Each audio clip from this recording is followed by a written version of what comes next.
ਸਤਨਾਮ।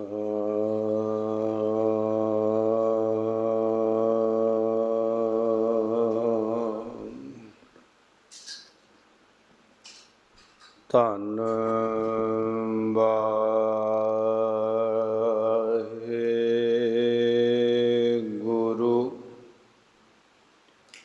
ਸਾਹਿਬ JIO.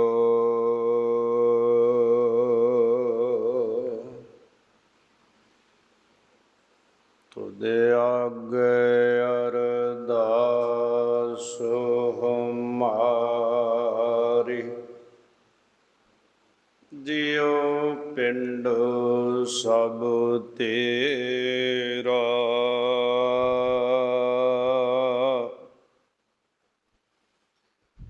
ਕਹੋ ਨਾਨਕ ਸਭ ਤੇਰੀ ਵਡਿਆਈ,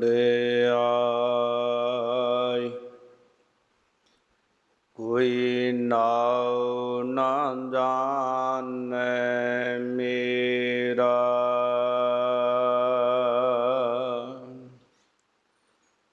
ਕਬੀਰ ਮੇਰਾ ਮੁਝ ਮੈਂ ਕਿਛ ਨਹੀਂ, ਜੋ ਕਿਛ ਹੈ ਸੋ ਤੇਰਾ।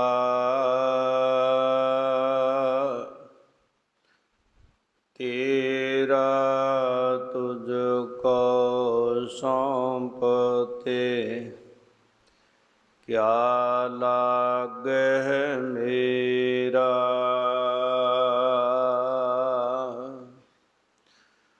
ਵਾਹਿਗੁਰੂ ਸਾਹਿਬ ਜੀਓ। ਕਬਿਤ ਸਹਿਜ ਸਮਾਧ ਸਾਧ ਸੰਗਤ ਮੈਂ ਸੱਚਖੰਡ, ਸਤਿਗੁਰ ਪੂਰਨ ਬ੍ਰਹਮ ਕੋ ਨਿਵਾਸ ਹੈ। ਦਰਸ ਧਿਆਨ ਸਰ ਗੁਣ ਅਕਾਲ ਮੂਰਤ, ਪੂਜਾ ਫੁੱਲ ਫਲ ਚਰਨਾਮ੍ਰਿਤ ਵਿਸਵਾਸ ਹੈ। ਨਿਰੰਕਾਰ ਚਾਰ ਪਰਮਾਰਥ ਪਰਮ ਪਦ, ਸ਼ਬਦ ਸੁਰਤ ਅਵਗਾਹਨ ਅਭਿਆਸ ਹੈ। ਸਰਬ ਨਿਧਾਨ ਦਾਨ ਦਾਇਕ ਭਗਤ ਪਾਇ, ਕਾਮ ਨੇਹ ਕਾਮ ਧਾਮ ਪੂਰਨ ਪ੍ਰਗਾਸ ਹੈ। ਵਾਹਿਗੁਰੂ ਜੀ ਕਾ ਖਾਲਸਾ, ਵਾਹਿਗੁਰੂ ਜੀ ਕੀ ਫਤਿਹ। ਪਰਮ ਸਨਮਾਨਯੋਗ ਸਤਿਕਾਰਯੋਗ ਗੁਰੂ ਸਵਾਰੀ, ਗੁਰੂ ਪਿਆਰੀ, ਗੁਰੂ ਕਾ ਖਾਸ ਰੂਪ ਖਾਲਸਾ ਸਾਧ ਸੰਗਤ ਜੀਓ। ਸਤਿਗੁਰਾਂ ਦੀ ਅਤਿਅੰਤ ਬਖਸ਼ਿਸ਼ ਦੇ ਸਦਕਾ ਸਰਬੱਤ ਮਾਈ ਭਾਈ ਗੁਰ ਸਿੱਖ ਸੰਗਤਾਂ ਮਿਲ ਜੁਲ ਕੇ ਸਤਿਗੁਰੂ ਗੁਰੂ ਗੋਬਿੰਦ ਸਿੰਘ ਸਾਹਿਬ ਮਹਾਰਾਜ ਅੰਮ੍ਰਿਤ ਕੀ ਦਾਤੇ ਗਰੀਬ ਨਵਾਜ ਦਾਤਾਰ ਪ੍ਰਭੂ ਜੀ ਦੇ ਚਰਨ ਛੋਹ ਪ੍ਰਾਪਤ ਪਵਿੱਤਰ ਸਥਾਨ ਤੇ ਸਤਿਗੁਰੂ ਗ੍ਰੰਥ ਸਾਹਿਬ ਮਹਾਰਾਜ ਲੋਕ ਪਰਲੋਕ ਦੇ ਵਾਲੀ ਸੱਚੀ ਸਰਕਾਰ ਦੀ ਮੁਬਾਰਕ ਗੋਦ ਅੰਦਰ ਜੁੜ ਮਿਲ ਬੈਠ ਕਰ ਅਲਾਹੀ ਦਰਗਾਹੀ ਜੋ ਸਤਿਗੁਰਾਂ ਨੇ ਨਿਰਗੁਣ ਰੂਪ ਅੰਦਰ ਉਪਦੇਸ਼ ਸੰਸਾਰ ਨੂੰ ਤਾਰਨ ਵਾਸਤੇ ਪ੍ਰਦਾਨ ਕੀਤਾ ਹੈ। ਗਰੀਬ ਨਵਾਜ ਸਤਿਗੁਰੂ ਨੇ ਨਿਰਗੁਣ ਤੋਂ ਔਰ ਸਰਗੁਣਤਾ ਵਿੱਚ ਸਤਿਗੁਰੂ ਸਰੂਪ ਹੋ ਕੇ ਸਾਨੂੰ ਉਪਦੇਸ਼ ਬਖਸ਼ਿਸ਼ ਵੀ ਕੀਤਾ ਹੈ। ਨਾਲ ਧਿਆ ਕੇ ਕਮਾ ਕੇ ਤੇ ਜੀਵਨ ਵਿੱਚ ਲਾਗੂ ਕਰਕੇ ਸੰਗਤ ਨੂੰ ਸੁਣਾ ਕੇ ਇਹ ਗੱਲ ਦੱਸੀਏ ਬਈ ਇਸ ਨੂੰ ਜੀਵਨ ਵਿੱਚ ਜਪਣਾ ਕਿਵੇਂ, ਕਮਾਉਣਾ ਕਿਵੇਂ, ਧਿਆਉਣਾ ਕਿਵੇਂ। ਕਿਉਂਕਿ ਸੰਸਾਰ ਦਾ ਕਾਰੋਬਾਰੀ ਧੰਦਾ ਇਹੋ ਜਿਹਾ ਹੈ, ਹਰ ਮਨੁੱਖ ਕਹਿੰਦਾ ਹੈ ਕਿ ਮੈਂ ਧੰਦੇ ਅੰਦਰ ਬਹੁਤ ਗੁੰਥਣ ਏ, ਧਰਮ ਨਹੀਂ ਕਮਾਇਆ ਜਾਂਦਾ। ਸਤਿਗੁਰੂ ਸਾਹਿਬਾਨ ਨੇ ਆਪਣੇ ਕਾਲ ਦੌਰਾਨ ਔਰ ਸੰਸਾਰ ਵਿੱਚ ਪ੍ਰਚਾਰਕ ਫੇਰੀਆਂ ਵੀ ਲਾ ਕੇ ਦੱਸਿਆ ਹੈ ਕਿ ਪਰਿਵਾਰ ਵਿੱਚ ਰਹਿ ਕੇ ਪ੍ਰਚਾਰ ਦੀਆਂ ਫੇਰੀਆਂ ਵੀ ਲਾਈਆਂ ਜਾ ਸਕਦੀਆਂ, ਯਾਤਰਾਵਾਂ ਵੀ ਕੀਤੀਆਂ ਜਾ ਸਕਦੀਆਂ ਜਗਤ ਉਧਾਰ ਵਾਸਤੇ।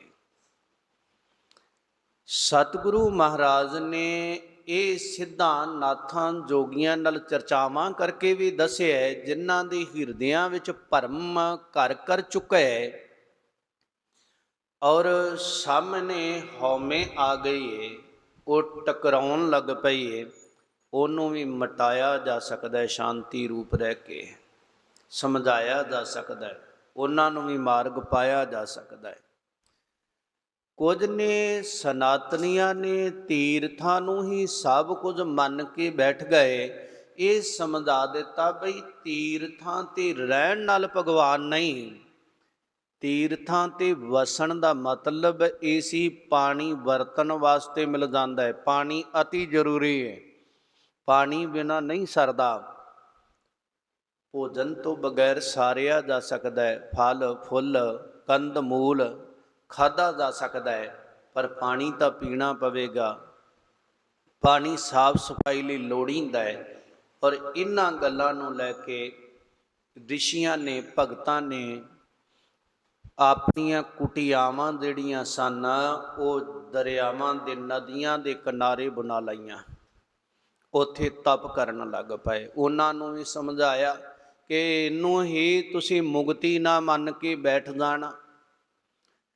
ਜੇ ਕਿਤੇ ਗ੍ਰਸਤੀਆਂ ਦੀ ਗੱਲ ਆਈ ਆ, ਅਸੀਂ ਨਾਮ ਕਿਵੇਂ ਜਪੀਏ, ਮਹਾਰਾਜ ਨੇ ਕਰਤਾਰਪੁਰ ਬੈਠ ਕੇ ਔਰ ਗ੍ਰਸਤੀਆਂ ਵਾਲੇ ਕੱਪੜੇ ਪਹਿਨ ਕੇ ਆ ਕੇ ਹਾਲਤ ਦੇ ਮੁੱਠੇ 'ਤੇ ਵੀ ਹੱਥ ਰੱਖਿਆ। 18 ਸਾਲ ਦੇ ਕਰੀਬ ਗੁਰੂ ਨਾਨਕ ਸਾਹਿਬ ਜੀ ਨੇ ਖੇਤੀ ਕਰਕੇ ਵੀ ਇਹ ਗੱਲ ਸਿਖਲਾਈ ਆ ਕਿ ਤੂੰ ਖੇਤੀਬਾੜੀ ਕਰਦਾ ਵੀ ਧਰਮ ਕਮਾ ਸਕਦਾ ਹੈ, ਨਾਮ ਤੇ ਆ ਸਕਦਾ ਹੈ।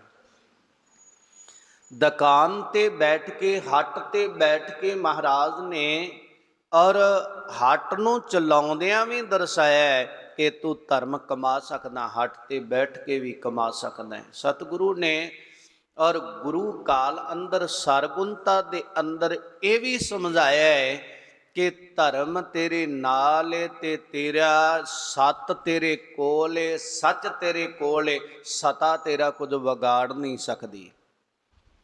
ਸਤਾ ਕਈ ਵਾਰ ਇੰਨੀ ਭਾਰੂ ਹੁੰਦੀ ਏ ਕਿ ਧਰਮੀ ਨੂੰ ਘਰ ਘਾਟ ਛੱਡਣਾ ਪੈਂਦਾ ਹੈ। ਗੁਰੂ ਕਾਲ ਦੇ ਅੰਦਰ ਇਤਿਹਾਸ ਨੂੰ ਪੜ੍ਹੋ, ਸੱਤ ਤੇ ਸਤਾ ਟਕਰਾਇਆ ਹੈ, ਸਤਾ ਭਾਰੂ ਪੈਣ ਤੇ ਆਈ, ਪਰ ਮਿਟਣਾ ਸਤਾਧਾਰੀਆਂ ਨੂੰ ਹੀ ਪਿਆ। ਸਤਿਗੁਰੂ ਨੇ ਇਹੋ ਜਿਹਾ ਸਮਾਂ ਆਇਆ ਜੰਗ ਯੁੱਧ ਦਾ, ਤੇ ਇਹ ਵੀ ਸਮਝਾਇਆ ਕਿ ਇਹਦੇ ਅੰਦਰ ਜੀਵਨ ਕਿਵੇਂ ਕਮਾਉਣਾ ਹੈ, ਗੁਰੂ ਦਾ ਲੜ ਨਹੀਂ ਛੱਡਣਾ। ਇਸ ਔਰ ਜੁਮਲ ਦੇ ਵਿੱਚੋਂ ਤੈਨੂੰ ਸੁਰੱਖਿਅਤ ਰੱਖ ਕੇ ਗੁਰੂ ਨੇ ਕੱਢਣਾ। ਗੁਰੂ ਨੇ ਸਾਰਾ ਕੁਝ ਹਰ ਬਚਨ ਸਾਨੂੰ ਕਹਿਣ ਤੋਂ ਪਹਿਲਾਂ ਪ੍ਰੈਕਟੀਕਲ ਕਰਕੇ ਦਿਖਾਇਆ। ਇਹ 10 ਜਾਮੇ ਇਸੇ ਲਈ ਆਏ ਨੇ। ਸ਼ਬਦ ਹੀ ਗੁਰੂ ਹੈ, ਆਦਿ ਕਾਲ ਤੋਂ ਗੁਰੂ ਹੈ। ਗੁਰੂ ਨਾਨਕ ਸਾਹਿਬ ਮਹਾਰਾਜ ਆਪ ਇਹ ਬਚਨ ਕਰਦੇ ਆ ਕਿ ਸ਼ਬਦ ਗੁਰੂ ਸੁਰਤ ਤੁਨ ਚੇਲਾ, ਸੁਰਤ ਨੂੰ ਚੇਲਾ ਬਣਾ ਤੇ ਸ਼ਬਦ ਨੂੰ ਗੁਰੂ ਬਣਾ, ਦੋਨਾਂ ਦਾ ਮਿਲਾਪ ਹੋ ਗਿਆ, ਬ੍ਰਹਮ ਰੂਪ ਹੋ ਜਾਵੇਗਾ। ਮਹਾਰਾਜ ਜੀ ਨੇ ਸਾਨੂੰ ਉਹ ਸਮਝਾਇਆ, ਸਰਗੁਣਤਾ ਦੇ ਅੰਦਰ ਆ ਕੇ ਉਹ ਨਿਰਗੁਣਤਾ ਵਾਲੇ ਬੋਲ ਸੀਨੇ ਵਸੀਨੇ ਜਿਹੜੇ ਅਲੋਪ ਨਾ ਹੋ ਜਾਵਣ, ਤੇ ਕੁਝ ਸੰਸਾਰ ਦੇ ਅੰਦਰ ਅੰਨੀ ਸ਼ਰਧਾ ਵਸ ਹੋ ਕੇ ਨਿਊਨਤਾ ਨਵੀਨਤਾ ਦੇ ਤੌਰ ਤੇ ਕੁਝ ਹੋਰਨਾਂ ਵਿੱਚ ਰਲ ਗੱਡ ਕਰ ਦਿੱਤਾ ਜਾਵੇ। ਇਸ ਕਰਕੇ ਮਹਾਰਾਜ ਨੇ ਉਹਨਾਂ ਨੂੰ ਆਪਣੀ ਮੌਜੂਦਗੀ ਵਿੱਚ ਕਲਮ ਬੰਦ ਕਰ ਦਿੱਤਾ ਕਿ ਬ੍ਰਹਮ ਦੇ ਨਾਲ ਮਿਲਣਾ ਹੈ, ਇਸ ਮਾਰਗ 'ਤੇ ਚੱਲ, ਇਸ ਨੂੰ ਧਿਆ। ਉਹ ਸਿੱਖਾਂ ਨੇ ਕਮਾਇਆ ਹੈ। ਭਾਈ ਗੁਰਦਾਸ ਸਾਹਿਬ ਜੀ ਜਿਨ੍ਹਾਂ ਨੇ ਗੁਰੂ ਕਾਲ ਦੇ ਅੰਦਰ ਆਨੰਦ ਮਾਣਿਆ ਹੈ, ਗੁਰੂ ਜੋਤ ਦੇ ਨਾਲ ਰਹਿਣਾ ਕੀਤਾ ਹੈ, ਗੁਰੂ ਘਰ ਦੀ ਮਾਣ ਮਰਜ਼ਾਦਾ ਨੂੰ ਦੇਖਿਆ ਹੈ। ਤੇ ਭਾਈ ਸਾਹਿਬ ਜਿਸ ਵਕਤ ਬਨਾਰਸ ਦੇ ਵਿੱਚ ਗਏ ਨੇ, ਉਸ ਵੇਲੇ ਉੱਥੋਂ ਦੇ ਵਿਦਵਾਨ ਲੋਕ ਸਨ, ਉਹਨਾਂ ਨੇ ਬੜੀਆਂ ਚਰਚਾਵਾਂ ਕੀਤੀਆਂ। ਭਾਈ ਸਾਹਿਬ ਨੇ ਬੜੇ ਬੜੇ ਉਹਨਾਂ ਦੇ ਉੱਤਰ ਦਿੱਤੇ ਤੇ ਉਹਨਾਂ ਨੂੰ ਪ੍ਰਸ਼ਨ ਕੀਤੇ ਕਿ ਇਉਂ ਗੁਰੂ ਕੇ ਸਿੱਖ ਜਿਹੜੇ ਨੇ ਤੁਹਾਡੇ ਨਾਲੋਂ ਉੱਪਰ ਨੇ। ਜਦੋਂ ਗਾਉਂਦੇ ਤੇ ਆਉਂਦੇ ਨੇ ਕਵਿੱਤ ਸਵਈਏ ਜਿਹੜੇ ਨੇ ਭਾਈ ਸਾਹਿਬ ਦੇ ਬਹੁਤਾਤ ਅੰਦਰ, ਉੱਥੇ ਵਿਦਵਾਨਾਂ ਦਾ ਮੰਨਣਾ ਉਚਾਰਨ ਕੀਤੇ ਗਏ। ਭਾਈ ਸਾਹਿਬ ਜੀ ਦੀ ਚੱਲ ਰਹੀ ਰਚਨਾਵਲੀ ਦੀ ਵਿਚਾਰ ਕਵਿੱਤ ਸਵਾਈਆਂ ਦੀ, ਭਾਈ ਸਾਹਿਬ ਕਹਿੰਦੇ ਸਹਿਜ ਸਮਾਧ ਸਾਧ ਸੰਗਤ ਮੈਂ ਸੱਚਖੰਡ ਹੈ। ਭਾਈ ਗੁਰਦਾਸ ਸਾਹਿਬ ਕਹਿੰਦੇ ਜਦੋਂ ਸਾਧ ਸੰਗਤ ਜਿਹੜੀ ਨਾ ਸੱਚਖੰਡ ਹੈ, ਤੇ ਸੱਚਖੰਡ ਉਸ ਨੂੰ ਕਹਿੰਦੇ ਗੁਰਬਾਣੀ ਅੰਦਰ ਮਹਾਰਾਜ ਸੱਚਖੰਡ ਵਸੈ ਨਿਰੰਕਾਰ, ਕਰ ਕਰ ਵੇਖੈ ਨਦਰ ਨਿਹਾਲ। ਸੱਚਖੰਡ ਉਹ ਹੈ ਜਿੱਥੇ ਗੁਰੂ ਵਸਦਾ ਹੈ, ਜਿੱਥੇ ਗੁਰੂ ਹਾਜ਼ਰ ਨਾਜ਼ਰ ਹੈ, ਜਿੱਥੇ ਗੁਰੂ ਰਹਿਮਤਾਂ ਪਿਆ ਵਰਸਾਉਂਦਾ ਹੈ। ਤੇ ਸਤਿਗੁਰੂ ਗ੍ਰੰਥ ਸਾਹਿਬ ਮਹਾਰਾਜ ਸੱਚੇ ਪਾਤਸ਼ਾਹ ਕਹਿੰਦੇ ਨੇ ਕਿ ਸਾਧ ਸੰਗਤ ਦੇ ਅੰਦਰ ਜਦੋਂ ਕੋਈ ਚੱਲ ਕੇ ਆਉਂਦਾ ਹੈ, ਉਹਦੇ ਵੱਡੇ ਭਾਗ ਨੇ, ਵੱਡ ਭਾਗੀ ਹਰ ਸੰਗਤ ਪਾਵੇ, ਭਾਗਹੀਨ ਭ੍ਰਮ ਚੋਟਾਂ ਖਾਵੇ, ਬਿਨ ਭਾਗਾਂ ਸਤ ਸੰਗ ਨ ਲੱਭੈ, ਬਿਨ ਸੰਗਤ ਮੈਲ ਭਰੀਜੈ ਜੀਉ। ਮਹਾਰਾਜ ਕਹਿੰਦੇ ਸੰਗਤ ਤੋਂ ਬਗੈਰ ਮੈਲ ਭਰ ਜਾਂਦੀ ਹੈ, ਮੈਲਾ ਮਨ ਹੋ ਜਾਂਦਾ ਹੈ, ਮੈਲੇ ਵਿਚਾਰ ਹੋ ਜਾਂਦੇ, ਮੈਲੇ ਖਿਆਲਾਤ ਹੋ ਜਾਂਦੇ, ਮੈਲਾ ਸੰਗ ਹੋ ਜਾਂਦਾ ਹੈ। ਸੱਤ ਵਿੱਚ ਆ ਕੇ ਜੀਵਨ ਧੁੱਪਦਾ ਹੈ, ਵਿਚਾਰ ਧੁੱਪਦੇ, ਸਰੋਤ ਬਦਲਦੀ, ਵਿਚਾਰ ਬਦਲਦੇ, ਖਿਆਲ ਬਦਲਦੇ। ਇੱਥੇ ਆ ਕੇ ਮਨ ਦੀ ਮੈਲ ਉਤਰਦੀ ਏ ਔਰ ਬਾਹਰ ਜਾ ਕੇ ਸਾਧ ਸੰਗਤ ਤੋਂ ਜੁਦੇ ਹੋ ਕੇ ਮਨ ਨੂੰ ਤੇ ਤਨ ਨੂੰ ਦੋਨਾਂ ਨੂੰ ਹੀ ਮੈਲ ਲੱਗਦੀ ਏ। ਮਹਾਰਾਜ ਸੱਚੇ ਪਾਤਸ਼ਾਹ ਨੇ ਬਚਨ ਵੀ ਕਹੇ, ਸਤ ਸੰਗਤ ਤੋਂ ਜੁਦੇ ਹੋਏ ਜਿਹੜੇ, ਉਹਨਾਂ ਦੀ ਹਾਲਤ ਹੈ ਕਿ ਜਨਮ ਜਨਮ ਕੀ ਇਸ ਮਨ ਕੋ ਮਲ ਲਾਗੀ। ਜਨਮਾਂ ਜਨਮਾਂਤਰਾਂ ਵਿੱਚ ਸਤ ਸੰਗਤ ਨਹੀਂ ਹੁੰਦੀ, ਇੱਕੋ ਮਨੁੱਖਾ ਜੂਨੀ ਆ ਜਿਹਦੇ ਵਿੱਚ ਤੁਸੀਂ ਸਤਸੰਗੀ ਹੋ ਸਕਦੇ ਹੋ, ਸਤ ਸੰਗਤ ਵਿੱਚ ਆ ਕੇ ਬੈਠ ਸਕਦੇ ਹੋ, ਸਤਿਗੁਰੂ ਦੇ ਸਨਮੁਖ ਬੈਠ ਸਕਦੇ ਹੋ, ਨਹੀਂ ਤੇ ਸਭੇ ਜੂਨੀਆਂ ਨੂੰ ਇਹ ਪ੍ਰਾਪਤ ਨਹੀਂ। ਮਹਾਰਾਜ ਕਹਿੰਦੇ ਆ ਜਨਮ ਜਨਮ ਕੀ ਇਸ ਮਨ ਕੋ ਮਲ ਲਾਗੀ। ਮੈਲ ਉਹ ਵਿਚਾਰ ਨਾਲ ਲੈ ਕੇ ਮਨ ਆਇਆ ਹੈ, ਕੁੱਤਿਆਂ ਵਾਲੇ, ਬਿੱਲਿਆਂ ਵਾਲੇ, ਪਸ਼ੂਆਂ ਵਾਲੇ। ਪਸ਼ੂਆਂ ਦੀ ਜੂਨੀ ਵਿੱਚ ਕੋਈ ਮਾਂ ਨਹੀਂ, ਕੋਈ ਭੈਣ ਨਹੀਂ, ਕੋਈ ਚਾਚੀ ਨਹੀਂ, ਕੋਈ ਤਾਈ ਨਹੀਂ, ਕੋਈ ਮੌਸੀ ਨਹੀਂ। ਹਾਲਾਂਕਿ ਜੇ ਰਿਸ਼ਤੇਦਾਰੀਆਂ ਬਣਾਉਣ ਲੱਗੀਏ ਉਹਨਾਂ ਦੀਆਂ ਵੀ ਬਣਦੀਆਂ ਨੇ, ਪਸ਼ੂਆਂ ਦੀਆਂ ਵੀ, ਪੰਛੀਆਂ ਦੀਆਂ ਵੀ ਬਣਦੀਆਂ ਨੇ।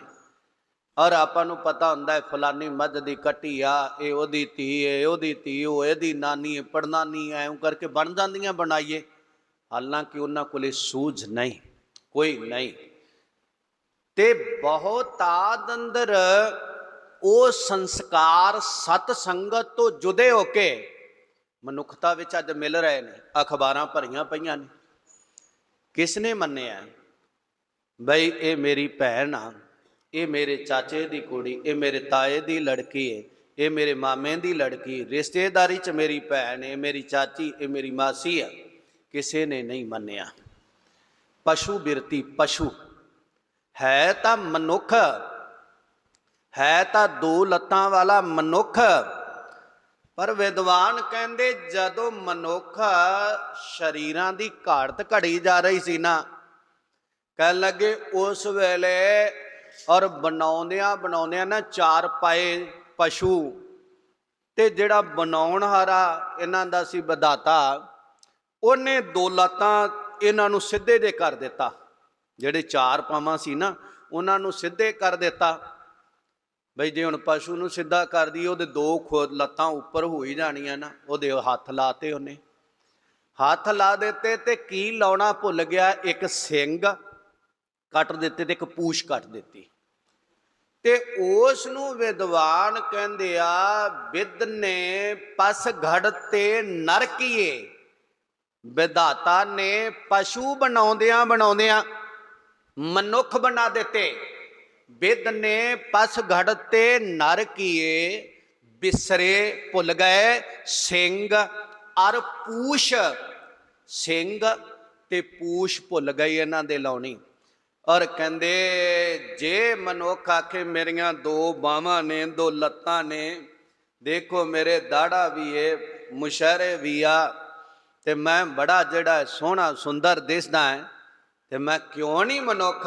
ਤੇ ਗੋਸਵਾਮੀ ਤੁਲਸੀਦਾਸ ਕਹਿੰਦੇ ਆ, ਤੁਲਸੀ ਹਰ ਕੇ ਨਾਮ ਬਿਨ ਧ੍ਰਿਗ ਦਾੜੀ ਧ੍ਰਿਗ ਮੂਛ। ਕਹਿੰਦੇ ਲਾਹਨਤ ਆ ਤੇਰੇ ਮਨੁੱਖ ਪੁਣੇ ਨੂੰ, ਜੇ ਤੇਰੇ ਚ ਮਨੁੱਖਤਾ ਵਾਲੇ ਗੁਣ ਨਹੀਂ ਆਏ, ਮਨੁੱਖਤਾ ਵਾਲੇ ਗੁਣ ਨਹੀਂ ਆਏ। ਗੁਰਬਾਣੀ ਦੇ ਅੰਦਰ ਨਾ ਮਹਾਰਾਜ ਜੀ ਨੇ ਸ਼ਬਦ ਉਚਾਰੇ ਹੈ, ਭਗਤ ਸਾਹਿਬਾਨ ਨੇ, ਕਹਿੰਦੇ ਆ ਔਰ ਸੰਸਾਰ ਦੇ ਅੰਦਰ ਆ ਕੇ ਔਰ ਮਨੁੱਖ ਜਿਹੜਾ ਹੈ ਉਹਦੇ ਅੰਦਰ ਮਨੁੱਖਤਾ ਹੋਣੀ ਜ਼ਰੂਰੀ ਆ। ਔਰ ਕਹਿੰਦੇ ਪਰ ਸੰਸਾਰ ਦੇ ਅੰਦਰ ਆ ਕੇ ਮਹਾਰਾਜ ਕਬੀਰ ਸਾਹਿਬ ਦੇ ਬੋਲ ਨੇ, ਨਰੂ ਮਰੈ ਨਰ ਕਾਮ ਨਾ ਆਵੇ, ਪਸ਼ੂ ਮਰੈ 10 ਕਾਜ ਸਵਾਰੇ। ਆਪਣੇ ਕਰਮ ਕੀ ਗਤ ਮੈਂ ਕਿਆ ਜਾਨੂ, ਮੈਂ ਕਿਆ ਜਾਨੂ ਬਾਬਾ ਰੇ। ਬਹੁਤਾਨ ਅੰਦਰ ਇਹਦਾ ਹਰ ਮਨੁੱਖ ਨਾ ਆਪਣੇ ਮਨ ਦੇ ਮੁਤਲਕ ਅਰਥ ਇਹਦਾ ਬਣਾ ਲੈਂਦਾ ਹੈ। ਮੈਨੂੰ ਇੱਕ ਸੱਜਣ ਨੇ ਕਿਹਾ, ਕਹਿਣ ਲੱਗਾ ਦੇਖੋ ਜੀ ਬਾਣੀ ਸਾਇੰਸ ਨੇ ਗਲਤ ਕਰ ਦਿੱਤੀ। ਹੁਣ ਮੈਂ ਕਿਹਾ ਵੀ ਕਿਵੇਂ? ਮੈਂ ਕਿਹਾ ਕਮਾਲ ਹੋ ਗਈ, ਕਿਸੇ ਟੀਕਾਕਾਰ ਨੂੰ ਪਤਾ ਨਹੀਂ ਲੱਗਾ, ਕਿਸੇ ਕੋਸ਼ਕਾਰ ਨੂੰ ਪਤਾ ਨਹੀਂ ਲੱਗਾ, ਕਿਸੇ ਅਭਿਆਸੀ ਨੂੰ ਪਤਾ ਨਹੀਂ ਲੱਗਾ, ਤੈਨੂੰ ਵਾਹਵਾ ਪਤਾ ਲੱਗ ਗਿਆ, ਬਈ ਮੈਨੂੰ ਵੀ ਸਮਝਾ ਦੇ।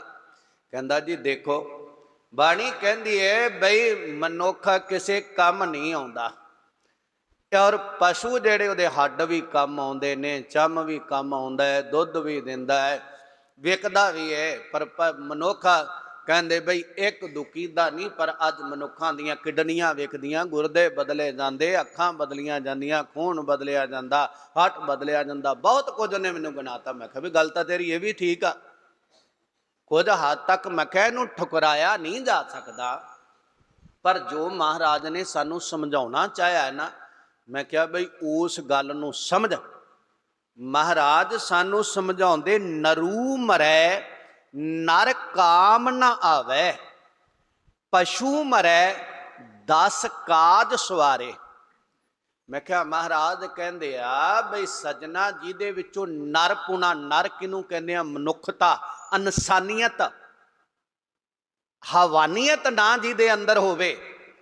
ਹਵਾਨੀਅਤ ਆਵੇਗੀ ਉਹਦੇ ਲਈ ਕੋਈ ਭੈਣ ਨਹੀਂ, ਕੋਈ ਭਰਾ ਨਹੀਂ, ਕੋਈ ਦੇਸ਼ ਨਹੀਂ, ਕੋਈ ਆਪਣਾ ਨਹੀਂ, ਔਰ ਉਹ ਸਭਨਾਂ ਨੂੰ ਲੁੱਟੇਗਾ, ਸਭਨਾਂ ਨੂੰ ਮਾਰੇਗਾ, ਸਭਨਾਂ ਨੂੰ ਬੇਪਤ ਕਰੇਗਾ।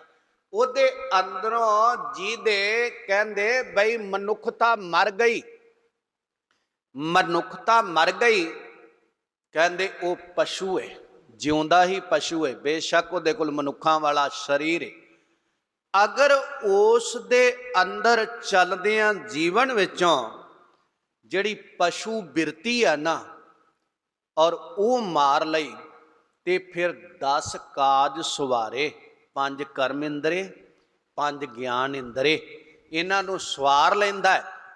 ਜਿਨ੍ਹਾਂ ਨੂੰ ਮਹਾਰਾਜ ਨੇ ਕਿਹਾ ਨਾ, 10 ਵਸਤੂ ਲੈ ਪਾਛੇ ਪਾਵੈ, ਏਕ ਬਸਤ ਕਾਰਨ ਬੈ ਖੋਟ ਗਵਾਵੈ, ਏਕ ਪੀਨਾ ਦੇ 10 ਪੀਹਰ ਲੈ, ਤਹੁ ਮੂੜਾ ਕਹੋ ਕਹਾਂ ਕਰੇ, ਜਿਸ ਠਾकुर ਸੋ ਨਾਹੀ ਚਾਰਾ, ਤਾਕੂ ਕੀਜੈ ਸਦ ਨਮਸਕਾਰਾ। ਪਸ਼ੂ ਮਰੈ 10 ਕਾਜ ਸਵਾਰੇ, ਨਰੂ ਮਰੈ।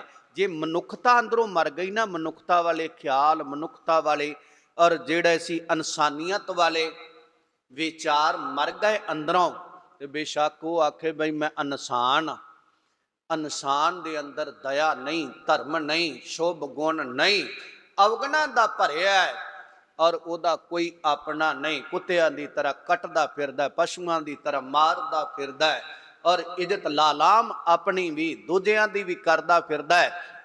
ਕਹਿ ਲੱਗੇ ਐਸਾ ਮਨੁੱਖ ਕਿਸੇ ਕੰਮ ਦਾ ਨਹੀਂ। ਔਰ ਜੇ ਮਨੁੱਖ ਦੇ ਅੰਦਰੋਂ ਪਸ਼ੂ ਬਿਰਤੀਆਂ ਮਰ ਗਈਆਂ, ਜਿਹੜੀਆਂ ਜਨਮਾਂ ਜਨਮਾਂਤਰਾਂ ਚੋਂ ਨਾਲ ਲੈ ਕੇ ਆਇਆ ਹੈ, ਜਿਹਦੇ ਨਾਲ ਮਨ ਕਾਲਾ ਹੋਇਆ ਪਿਆ ਔਰ ਉਹ ਮਰ ਗਈਆਂ, ਫਿਰ ਇਹ 10 ਕਾਜ ਸਵਾਰੇ, ਫਿਰ ਇਹ 10 ਚੀਜ਼ਾਂ ਜਿਹੜੀਆਂ ਉਹਨਾਂ ਨੂੰ ਸਵਾਰ ਲੈਂਦਾ ਤੇ 10 ਥਾਵਾਂ ਤੇ ਪ੍ਰਵਾਨਿਤ ਹੋ ਜਾਂਦਾ। 4 ਕੂਟਾਂ ਨੇ ਨਾ ਜੀ, 4 ਦਿਸ਼ਾਵਾਂ ਨੇ, ਉੱਤਰ ਦੱਖਣ ਪੂਰਬ ਅਰ ਪੱਛਮ, ਤੇ ਇਹਨਾਂ ਦੇ ਵਿਚਾਲੇ ਇੱਕ ਇੱਕ ਕੋਨਾ ਹੈ ਔਰ ਇੱਕ ਇੱਕ ਵਿਚਾਲਾ ਜਿਹੜੇ ਗੱਭੇ ਬਚ ਗਏ 4 ਕੂਟਾਂ ਤੋਂ 8, ਇੱਕ ਧਰਤੀ, ਇੱਕ ਆਕਾਸ਼, 10, ਤੇ 10 ਹੀ ਸਾਡੇ ਇੰਦਰੇ ਨੇ। ਔਰ ਉਹਨਾਂ ਨੂੰ ਸਵਾਰ ਲਿਆ, ਅੰਦਰ ਧਾਰਨ ਕਰ ਲਿਆ ਤੇ 10 ਤੱਕ ਤੇਰੀ ਪਹੁੰਚ ਹੋ ਜਾਵੇਗੀ। ਔਰ ਜਿੰਨਾ ਚਿਰ ਮਨ ਵਿੱਚ ਮਲੀਨਤਾ ਹੈ ਨਾ, ਆਪਾਂ ਕਹਿੰਦੇ ਬਾਹਰੋਂ ਤਾਂ ਬੜੀਆਂ ਮੇਰੀ ਤਰ੍ਹਾਂ ਗੱਲਾਂ ਕਰਦਾ, ਦੂਜਿਆਂ ਨੂੰ ਦੱਸਦਾ, ਪਰ ਅੰਦਰ ਦੀ ਕੁੰਡੀ ਨਹੀਂ ਛੱਡਦਾ, ਅੰਦਰ ਇਹਦਾ ਮਨ ਨਹੀਂ ਜੇ ਸਹੀ ਹੈਗਾ, ਕਿਉਂਕਿ ਉਹ ਮਲੀਨਤਾ। ਪਤਾ ਹੈ ਬਈ ਇੱਥੇ ਮੇਰੀ ਤਰ੍ਹਾਂ ਸਟੇਜ ਤੇ ਕੁਝ ਹੋਰ ਕਹਿੰਦਾ ਤੇ ਉੱਥੇ ਤੁਰਦਿਆਂ ਬਾਜ਼ਾਰਾਂ ਵਿੱਚ ਪਤਾ ਨਹੀਂ ਇਹਨੇ ਕੀ ਕਹਿਣਾ। ਕਹਿਣ ਨੂੰ ਧਰਮ ਦੀਆਂ ਗੱਲਾਂ ਮੇਰੀ ਤਰ੍ਹਾਂ ਬਹੁਤੀਆਂ ਕਰ ਲੈਂਦਾ, ਤੇ ਜਦੋਂ ਧਰਮ ਦੇ ਲਈ ਕੁਝ ਕਰਨ ਦੀ ਗੱਲ ਆਉਂਦੀ ਉਦੋਂ ਕੁਝ ਨਹੀਂ ਕਰਨਾ। ਉਹ ਮਨ ਕੁਝ ਹੋਰ ਏ ਤੇ ਤਨ ਕੁਝ ਹੋਰ ਏ। ਉਹਨੂੰ ਸਾਹਿਬ ਨੇ ਕਿਹਾ, ਜਿਨ ਮਨ ਹੋਰ ਮੁਖ ਹੋਰ, ਸੇ ਕਾਂਢੇ ਕੱਚਿਆ ਮੈਲ ਮਨ ਨੂੰ ਲੱਗੀਏ ਨਾ ਕਿ ਤਨ ਨੂੰ। ਤਨ ਦੇ ਅਸੀਂ ਬੜੇ ਉਪਚਾਰ ਕੀਤੇ, ਬੜੇ ਪ੍ਰਬੰਧ ਕੀਤੇ ਇਹਨੂੰ ਧੋਣ ਦੇ, ਮਨ ਧੋਣ ਦੇ ਪ੍ਰਬੰਧ ਕੋਈ ਨਹੀਂ ਕੀਤਾ। ਇਹਨੂੰ ਜਨਮਾਂ ਜਨਮਾਂਤਰਾਂ ਦੀ ਜਿੰਨੀਆਂ ਜੂਨੀਆਂ ਵੀ ਦੀ ਆਇਆ ਨਾ, ਆਪਾਂ ਕਿਸੇ ਦੀ ਬੈਠਕ 2 ਸਾਲ ਬੈਠਦੇ ਰਹੀਏ ਤੇ ਉਹਦੇ ਵਾਲੀਆਂ ਗੱਲਾਂ, ਉਹਦੇ ਵਾਲੀਆਂ ਆਦਤਾਂ ਕੁਝ ਜੀਵ ਦੇ ਨਾਲ ਆਉਂਦੀਆਂ, ਤੇ ਫਿਰ ਦੂਜੇ ਕੋਲ ਆਈਏ, ਉਹ ਉਸ ਮਨੁੱਖ ਨੂੰ ਜਾਣਦਾ ਹੋਵੇ, ਉਹ ਕਹਿੰਦਾ ਫਲਾਨੇ ਦੀ ਤਰ੍ਹਾਂ ਕਰਦਾ ਹੈ, ਫਲਾਨਾ ਵੀ ਐਂ ਕਰਦਾ ਸੀ, ਇਹ ਵੀ ਉਵੇਂ ਕਰਦਾ ਹੈ। ਭਾਵ ਕੀ ਹੈ, ਉਹਦੇ ਵਾਲੇ ਵਿਚਾਰਧਾਰਾ ਇਹਦੇ ਅੰਦਰ ਆ ਗਈ। ਇਹ ਜਿੰਨੀਆਂ ਜੂਨੀਆਂ ਵੀ ਦੀ ਆਇਆ ਹੈ, ਉਹ ਖਿਆਲ ਮਨ ਵਿੱਚ ਲੈ ਕੇ ਆਇਆ ਹੈ, ਉਹੀ ਮੈਲ ਲੱਗੀ ਏ, ਉਹਨੇ ਪਾਪਾਂ ਵਾਲੀ, ਉਹ ਪੱਧਰਾਂ ਵਾਲੀ। ਉਹਨੂੰ ਸਾਹਿਬ ਕਹਿੰਦੇ ਜਿਹੜੀ ਤੇਰੀ ਮੱਤ ਭਰੀ ਆ ਨਾ ਸਜਣਾ, ਜੇ ਰੱਬ ਕੋਲ ਆਵੇਂ ਜਪੇ ਉਹ ਧੁੱਪ ਜਾਵੇਗੀ। ਭਰੀਐ ਮੱਤ ਪਾਪਾਂ ਕੈ ਸੰਗ ਉਹ ਧੁੱਪੈ, ਨਾਵੈ ਕੈ ਰੰਗ ਨਾਮ ਜਾਪੇ ਧੁੱਪ ਜਾਵੇਗੀ। ਔਰ ਉਥੇ ਮਹਾਰਾਜ ਸੱਚੇ ਪਾਤਸ਼ਾਹ ਕਹਿੰਦੇ, ਸਾਧ ਸੰਗਤ ਦੇ ਵਿੱਚ ਆ ਕੇ ਨਾ, ਇੱਥੇ ਜਪ ਅਰਾਧ, ਇੱਥੇ ਸੱਚ ਹੈ, ਇੱਥੇ ਸੱਚ ਜਿਹੜਾ ਹੈ ਪਰਮਾਤਮਾ ਦਾ ਨਾਮ, ਉਹਦਾ ਸੱਚ ਵਾਹਿਗੁਰੂ ਦਾ ਵਾਸਾ ਹੈ। ਇੱਥੇ ਆ ਕੇ ਪਾਮਰ ਪਵਿੱਤਰ ਹੋ ਜਾਂਦੇ ਨੇ। ਮਹਾਰਾਜ ਸੱਚੇ ਪਾਤਸ਼ਾਹ ਕਹਿੰਦੇ, ਵਿੱਚ ਸੰਗਤ ਹਰ ਪ੍ਰਭ ਵਸੈ ਜੀਓ। ਜਿੱਥੇ ਪ੍ਰਭੂ ਵਸਦਾ ਉਹੀ ਸੱਚਖੰਡ ਏ। ਤਾਂ ਹੀ ਭਾਈ ਗੁਰਦਾਸ ਸਾਹਿਬ ਸਾਧ ਸੰਗਤ ਨੂੰ ਸੱਚਖੰਡ ਕਹਿੰਦੇ ਨੇ। ਔਰ ਇਹਨੂੰ ਸੱਚਖੰਡ ਕਹਿੰਦੇ ਤੇ ਸੱਚ ਏ। ਤੇ ਇਸ ਸੱਚ ਸੰਗਤ ਦੇ ਅੰਦਰ ਜਦੋਂ ਜੀਵ ਆਉਂਦਾ ਫਿਰ ਅੰਦਰ ਸਹਿਜ ਵਾਲੇ ਗੁਣ ਆਉਂਦੇ। ਸਹਿਜ ਦੇ ਗੁਣਾਂ ਨੂੰ ਸੁਣਦਾ, ਗਿਆਨ ਵਾਲੇ, ਸ਼ਾਂਤੀ ਵਾਲੇ, ਉਹਨਾਂ ਨੂੰ ਫਿਰ ਆਪਣੇ ਅੰਦਰ ਦ੍ਰਿੜ ਕਰਦਾ ਹੈ, ਗਾਇਨ ਕਰਦਾ ਹੈ, ਭਰੋਸੇ ਨਾਲ ਜਪਦਾ ਹੈ। ਸਹਿਜ ਸਹਿਜ ਗੁਣ ਰਮੈ ਕਬੀਰਾ ਜਪੇ ਅਰਾਧਾ। ਔਰ ਹਰ ਕਾ ਬਿਲੋਵਣਾ ਬਿਲੋਵੋ ਮੇਰੇ ਭਾਈ, ਸਹਿਜ ਬਲੋਵੋ ਜੈਸੇ ਤਤ ਨਾ ਜਾਈ। ਔਰ ਉਹਦੀ ਗੱਲ ਸਮਝ ਆਵੇ। ਇਹ ਨਾ ਹੋਵੇ ਕਿ ਬੇਸਮਝੀ ਦੇ ਘੋੜੇ ਭਜਾ ਕੇ ਇੰਨਾ ਕੁ ਜਲਦੀ ਨਾਲ ਕੀਤਾ ਵੀ ਮੈਂ ਫਾਰਮੈਲਿਟੀ ਜਾਈ ਪੂਰੀ ਕਰਨੀ, ਹੋਰ ਮਤਲਬ ਜ਼ਿਆਦਾ ਕੋਈ ਨਹੀਂ। ਉਹਨੂੰ ਸਮਝ, ਤੈਨੂੰ ਪਤਾ ਲੱਗੇ ਬਈ ਉਹ ਬਾਣੀ ਕੀ ਕਹਿੰਦੀ ਆ ਔਰ ਮੈਨੂੰ ਉਪਦੇਸ਼ ਕੀ ਆ। ਉਹ ਕੁਝ ਨਾ ਕੁਝ ਜੀਵਨ ਅੰਦਰ ਧਾਰਨ ਕਰੇ। ਉਹ ਖਿਆਲ ਜੁਦੇ ਹੁੰਦੇ ਜਨ, ਮੈਲ ਉਤਰੀ ਜਾਏਗੀ। ਫਿਰ ਜਿਵੇਂ ਜਿਵੇਂ ਮੈਲ ਉਤਰੇਗੀ ਨਾ, ਤੇ ਆਪਾਂ ਕਹਿੰਦੇ ਆ ਭਾਂਡਾ ਜਿਹੜਾ ਕਾਲਾ ਹੁੰਦਾ ਹੈ ਨਾ, ਉਹਦੇ ਤੋਂ ਕਾਲਸ਼ ਉਤਰੇ। ਤੇ ਪੁਰਾਣੀ ਭਾਸ਼ਾ ਸੀਗੀ, ਹੁੰਦਾ ਤਾਂ ਮੈਨੂੰ ਪਤਾ ਨਹੀਂ ਹੁਣ ਕੀ ਕਹਿੰਦੇ, ਪੜ੍ਹੇ ਲਿਖੇ ਆ ਜੋਗਿਆ। ਔਰ ਉਦੋਂ ਕਹਿੰਦੇ ਸਨ, ਦੇਖ ਭਾਂਡਾ ਚਮਕਣ ਲੱਗ ਪਿਆ, ਉਹਦੇ ਵਿੱਚੋਂ ਚਮਕ, ਮਨ ਚਮਕੇਗਾ, ਉਹ ਪ੍ਰਕਾਸ਼ ਅੰਦਰ ਹੋਵੇਗਾ। ਵਾਹਿਗੁਰੂ ਦਾ ਜਦੋਂ ਕਾਲਸ਼ ਲੈ ਜਾਵੇਗੀ, ਜਿਹੜੀ ਲੱਗੀ ਹੋਈ ਆ ਨਾ ਉਹ ਲੈ ਗਈ, ਤੇ ਮਨ ਚਮਕੇਗਾ। ਤੇ ਉਹ ਚਮਕ ਪ੍ਰਕਾਸ਼ ਨਾਲ ਸਹਿਜ ਅਵਸਥਾ ਪ੍ਰਾਪਤ ਹੋਵੇਗੀ ਗਿਆਨ ਤੇ ਸਹਿਜ ਸ਼ਾਂਤੀ। ਉਸ ਪ੍ਰਕਾਸ਼ ਨੂੰ ਪਾ ਕੇ ਅੰਦਰੋਂ ਹੀ ਨਾਮ ਵਿੱਚ ਸਮਾਧ, ਸਥਿਰਤਾ, ਟਿਕਾਓ ਉਹਦੇ ਵਿੱਚ ਮਿਲ ਜਾਣਾ, ਸ਼ਬਦ ਸੁਰਤ ਦਾ ਮਿਲਾਪ ਹੋ ਜਾਣਾ। ਸਮਾਧੀ ਦਾ ਮਤਲਬ ਇਹ ਨਹੀਂ ਕਿ ਬਾਹਰੋਂ ਅੱਖਾਂ ਮੀਟ ਲਈਆਂ ਤੇ ਚੌਂਕੜਾ ਲਾ ਲਿਆ ਬੈਠ ਲਿਆ। ਬਹੁਤਾਦ ਅੰਦਰ ਪਖੰਡ ਵੀ ਚੱਲਿਆ ਤੇ ਸਮਾਧੀ ਵਾਲੇ ਗੁਰ ਸਿੱਖ ਮਹਾਂਪੁਰਖ ਹੈ ਵੀ ਜਿਹੜੇ ਇੱਕ ਵਾਰੀ ਵਾਹਿਗੁਰੂ ਕਹਿ ਕੇ ਬਹਿ ਜਾਂਦੇ ਨੇ। ਉਹ ਦਿਖਾਵਾ ਨਹੀਂ ਕਰਦੇ, ਉਹ ਰੱਬ ਨੂੰ ਧਿਆਉਣ ਵਾਸਤੇ ਸਮਾਧੀ ਲਾਉਂਦੇ ਤੇ ਪਤਾ ਨਹੀਂ ਕਿੰਨਾ ਕੁ ਸਮਾਂ ਫਿਰ ਉਹ ਬੈਠੇ ਰਹਿੰਦੇ ਆ, ਕਿਉਂਕਿ ਉਹ ਅਣਡਿੱਠੇ ਮਾਹੀ ਦੇ ਨਾਲ ਉਹਦੇ ਦਰਸ਼ਨਾਂ ਦਾ ਆਨੰਦ ਮਾਣਦੇ। ਉਹ ਸਮਾਧੀ ਦੇ ਅਰਥ ਹੀ ਉਹਦੇ ਵਿੱਚ ਸਮਾ ਜਾਣਾ, ਮਿਲ ਜਾਣਾ, ਇੱਕਮੇਕਤਾ ਹਾਸਲ ਕਰ ਲੈਣੀ। ਮਹਾਰਾਜ ਕਹਿੰਦੇ ਆ ਇਹ ਪ੍ਰਾਪਤ ਅਵਸਥਾ ਕਿੱਥੋਂ ਹੋਵੇ? ਸਾਧ ਸੰਗਤ। ਸਾਧ ਮੈਨੇ ਅਰਥ ਹੈ ਇੱਥੇ ਸਤਿਗੁਰੂ ਦਾ। ਸਤਿਗੁਰੂ ਕੋਲ ਆ, ਸਤਿਗੁਰੂ ਦੀ ਸੰਗਤ ਵਿੱਚ ਆ ਤੇ ਇਹ ਸੱਚਖੰਡ ਜਿੱਥੇ ਸਤਿਗੁਰੂ ਦਾ ਵਾਸਾ ਹੈ, ਉਹ ਸਤ ਸੰਗਤ ਹੀ ਉੱਥੇ ਆ। ਉੱਥੋਂ ਤੈਨੂੰ ਇਹ ਗੁਣ, ਇਹ ਖੂਬੀਆਂ, ਇਹ ਜੀਵਨ ਦਾ ਜਿਹੜਾ ਬਦਲਾਓਪਨ ਇੱਥੋਂ ਮਿਲੇਗਾ ਹੀ। ਆ ਫਿਰ ਸਤਿਗੁਰ ਪੂਰਨ ਬ੍ਰਹਮ ਕੋ ਨਿਵਾਸ ਹੈ। ਭਾਈ ਗੁਰਦਾਸ ਸਾਹਿਬ ਕਹਿੰਦੇ ਜਦੋਂ ਇਹ ਗੁਣ ਧਾਰਨ ਕਰ ਲੈ ਨਾ, ਫਿਰ ਜਿਹੜਾ ਸੱਚਾ ਪਾਤਸ਼ਾਹ ਹੈ ਨਾ, ਗੁਰੂ ਅੰਧਕਾਰ ਨੂੰ ਕੱਟਣ ਵਾਲਾ ਚੇਤਨ ਸਰੂਪ ਹੈ। ਭਾਈ ਗੁਰਦਾਸ ਸਾਹਿਬ ਕਹਿੰਦੇ ਪੂਰਨ, ਉਹ ਪਰਿਪੂਰਨ ਅੰਦਰ ਵੀ ਤੇ ਬਾਹਰ ਵੀ। ਉਹ ਉਦੋਂ ਹੋਣਾ ਜਦੋਂ ਪੂਰੇ ਨੂੰ ਅਰਾਧਿਆ, ਪੂਰਾ ਉਦੋਂ ਹੋਣਾ ਹੈ। ਅਧੂਰਾਪਨ ਉਦੋਂ ਮਿਟਣਾ ਹੈ ਜਦੋਂ ਪੂਰੇ ਕੋਲ ਆਏ ਤੇ ਪੂਰੇ ਦੇ ਉਪਦੇਸ਼ ਨੂੰ ਸੁਣਿਆ ਤੇ ਹਿਰਦੇ 'ਚ ਵਸਾ ਲਿਆ। ਅਧੂਰਾਪਨ ਵੀ ਚਲਾ ਜਾਏਗਾ, ਅਧੂਰੀਆਂ ਗੱਲਾਂ, ਅਧੂਰੀਆਂ ਵਿਚਾਰਾਂ ਚਲੀਆਂ ਜਾਣਗੀਆਂ, ਸਾਰੀਆਂ ਪੂਰੇ ਵਾਲੀਆਂ ਆ ਜਾਣਗੀਆਂ। ਜਿਹਨੂੰ ਮਹਾਰਾਜ ਕਹਿੰਦੇ ਪੂਰਾ ਪ੍ਰਭ ਅਰਾਧਿਆ, ਪੂਰਾ ਜਾ ਕਾ ਨਾਉ, ਨਾਨਕ ਪੂਰਾ ਪਾਇਆ, ਪੂਰੇ ਕੇ ਗੁਣ ਗਾਓ। ਗੁਰ ਪੂਰੇ ਕਾ ਸੁਨ ਉਪਦੇਸ਼, ਪਾਰ ਬ੍ਰਹਮ ਨਿਕਟ ਕਰ ਪੇਖ। ਨੇੜੇ ਵੇਖ ਪਰਮਾਤਮਾ, ਕਹਿੰਦੇ ਉਹ ਬ੍ਰਹਮ। ਫਿਰ ਉਹ ਪਰਿਪੂਰਨ ਪਰਮਾਤਮਾ ਜਿਹੜਾ ਰਮਿਆ ਹੋਇਆ ਹੈ, ਤੇਰੀ ਅਵਸਥਾ ਬਣੇਗੀ ਬ੍ਰਹਮ ਦੀਸੈ, ਬ੍ਰਹਮ ਸੁਣੀਐ, ਏਕ ਵਖਾਣੀਐ। ਜਿੱਧਰ ਨਦਰ ਮਾਰੇਗਾ ਬ੍ਰਹਮ ਨਦਰ ਆਵੇਗਾ। ਜਹ ਜਹ ਪੇਖੋ ਤੈ ਹਜੂਰ, ਦੂਰ ਕਤਹੁ ਨਾ ਜਾਈ। ਰਵ ਰਿਆ ਸਰਬਤਰ ਮੈਂ ਮਨ ਸਦਾ ਧਿਆਈ। ਔਰ ਸਾਰੀਆਂ ਜਗ੍ਹਾ ਤੇ ਨਦਰ ਆਵੇਗਾ। ਕੋ ਦਾ ਪਰਮਾਤਮਾ ਦਾ ਨਿਵਾਸ ਹੈ, ਹਰ ਜਗ੍ਹਾ ਤੇ ਵਾਸਾ ਨਦਰ ਆਵੇਗਾ। ਕਣ ਕਣ ਅੰਦਰ, ਜਰਰੇ ਜਰਰੇ ਅੰਦਰ। ਮੈਂ ਸੰਖੇਪ ਅਰਜ਼ ਕਰਾਂ, ਭਾਈ ਸਾਹਿਬ ਕਹਿੰਦੇ ਦਰਸ ਧਿਆਨ ਸਰ ਗੁਣ ਅਕਾਲ ਮੂਰਤ। ਉਹਦੇ ਦਰਸ਼ਨ ਧਿਆਨ ਦੇ ਨਾਲ, ਧਿਆਨ ਟਿਕਾ ਕੇ ਉਹਦੇ ਚਰਨਾਂ ਦਾ, ਔਰ ਧਿਆਨ ਧਰ ਕੇ ਉਹਦਾ ਦਰਸ਼ਨ ਕਰਨਾ। ਅਕਾਲ ਮੂਰਤ, ਜਿਹਦੇ ਤੇ ਕਾਲ ਦਾ ਕੋਈ ਭੈ ਨਹੀਂ, ਜਿਹਨੂੰ ਕਾਲ ਦਾ ਕੋਈ ਡਰ ਨਹੀਂ। ਉਹ ਹਸਤੀ ਉਹਦੀ ਜਿਹੜੀ ਕਦੇ ਹੋਂਦ ਮਿਟ ਨਹੀਂ ਸਕਦੀ। ਉਹ ਪਰਿਪੂਰਨ ਪਰਮਾਤਮਾ। ਪੂਜਾ ਫੁੱਲ ਫਲ ਚਰਨਾਮ੍ਰਿਤ ਵਿਸ਼ਵਾਸ ਹੈ। ਉਹਦੀ ਪੂਜਾ ਜਿਹੜੀ ਏ, ਉਹਦਾ ਦੀਦਾਰ ਕਰਨਾ, ਉਹਦਾ ਜਪਣਾ, ਉਹਦੇ ਤੇ ਭਰੋਸਾ ਲਿਆਣਾ, ਉਹਦੇ ਤੇ ਈਮਾਨ ਲਿਆਣਾ, ਇਹੀ ਉਹਨੂੰ ਪੁਸ਼ਪ ਭੇਟ ਕਰਨਾ ਹੈ, ਇਹੀ ਉਹਨੂੰ ਫਲ ਭੇਟ ਕਰਨਾ ਹੈ।